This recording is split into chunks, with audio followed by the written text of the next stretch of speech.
4 खवातीन की सऊदी अरब स्मगलिंग की कोशिश नाकाम बना दी गई। FIA के मुताबिक कराची एयरपोर्ट से उम्रे की आड़ में खवातीन को सऊदी अरब स्मगल किया जा रहा था। खवातीन को जबरी मुशक्कत की गर्ज से सऊदी अरब भिजवाया जा रहा था। तफसीलात खुर्रम गुलजार से जानते थे। खुर्रम, FIA इमिग्रेशन ने कराची एयरपोर्ट पर बड़ी कार्रवाई करते हुए 4 खवातीन हैं जिन्हें सऊदी अरब स्मगलिंग कोशिश जो है वो नाकाम बनाई है। खवातीन में शाफिया बानो, जमीला अजीम और लुबना सना शहजादी शामिल हैं।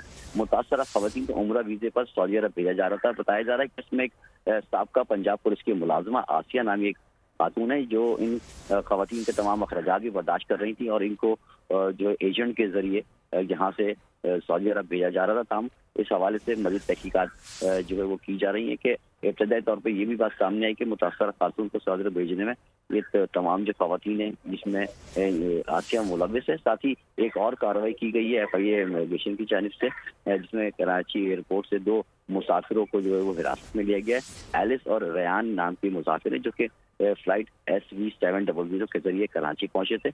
इनके पास एमरजेंसी पासपोर्ट था, वो जाली निकला और उस पर जाली स्टैम्प भी लगी हुई थी। इस हवाले से मज़ीद तहकीकात के लिए anti human trafficking circle Karachi मुंतकिल कर दिया गया दोनों अफराद को। जी, वाक़े की मज़ीद तहकीक जारी है। खुर्रम गुलजार अपडेट कर रहे थे, आपका शुक्रिया। सब्सक्राइब करें और बेल दबाएं ताकि कोई खबर रह न जाए।